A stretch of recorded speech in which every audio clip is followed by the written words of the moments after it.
SL Easy channel එකට වෙනදා වගේම ආලව ආදරයෙන් පිළිගන්නවා. අදත් මම ඔයාලට තවත් වීඩියෝ එකක් අරන් ආවා. මගේ channel එක subscribe කරලා නැත්නම් දැන් subscribe කරලා තියාගන්න. bell icon එකත් all කරලා තියාගන්න කියලා මුලින්ම ඉල්ලනවා ඔයාලගෙන්. හොඳයි අපි දැන් වීඩියෝ එකට යමු. මේ තියෙන්නේ blender jug එකක්. මේ වගේ තියෙන දෝෂ ඔයාලටම හදාගන්න පුළුවන් ලේසියෙන්ම.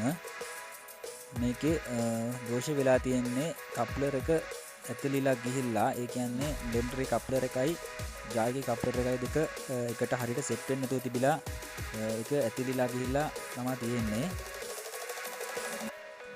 මෙන්න මේ විදිහට blender එක ඇතුළට දාලා මෙතන මේ තලිය අල්ල ගන්න ඕන අපි. ඒක ක්ලියර් වෙලා මේ කප්ලර් එක කියන්නේ අපි තද කරන පැත්තට තමයි මේක ගැලවෙන්නේ. බුරුල් කරන පැත්තට තමයි තද වෙන්නේ. අපි කියන්නේ අපි තද කරන පැත්තට මේ කරකපුවාම මේ කැල්ල ගැලවෙනවා. ඔයාලට පේනවා ඇති මේක අනිත් කැල්ල නම් උඩුණා ගිහිල්ලා තියෙන්නේ. මේ නට් එක දකුණු පැත්තට තමයි අපි කරකන්නේ. ඔයාලට පේනවා ඇති කියන්නේ මේ වගේ අඬුවක් භාවිත කරලා ගලවගත්තොත් ලේසියි ඔයාලට. මෙන්න මේ විදිහට අල්ලලා ඇතුලෙන් බ්ලෙන්ඩර් තලයේ අල්ලලා ඉවර වෙලා මෙන්න විදිහට අඬුවකින් අපිට කරකලා ගලව ගන්න පුළුවන්. ඊට පස්සේ අතින් අපිට ගලවන්න පුළුවන් මේක මේ විදිහට. මෙතන ස්ප්‍රින් දෙක තුනක් තියෙයි. ඒක අනිවාර්යයෙන්ම තියාගන්න. අලුත් එක හයි කරද්දී ඒක අනිවාර්යයෙන්ම ඕන. මෙන්න මේ ස්ප්‍රින් දෙක. ඒ කියන්නේ සමහර ඒවා ගැන දෙකක් තුනක් දාලා තියෙන්නත් පුළුවන්.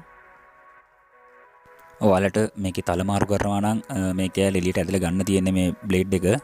එතකොට ඔයාලට අලුත් තලයකට ඕන නම් මාරු කර ගන්න පුළුවන් තල කැඩිලා නම්.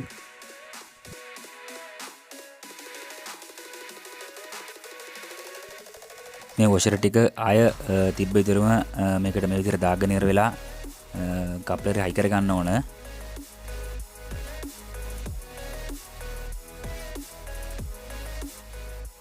මේ කප්ලර් එක රුපියල් 80කට 90කට වගේ අපිට වෙළඳපොලේ මිලදී ගන්න පුළුවන්. ඔයාලත් පරණ කප්ලර් එක ගලවන අරන් ගිහිල්ලා පෙන්නලා ගන්න. සමහර විට මේ දාපු වොෂර් උස මදි වගේ නම් අලුත් වොෂර් දෙකකුත් දාගන්න තව. ඔයාලට මේ කප්ලර් ගන්න දෙන්නේ මේවත් ගන්න පුළුවන්.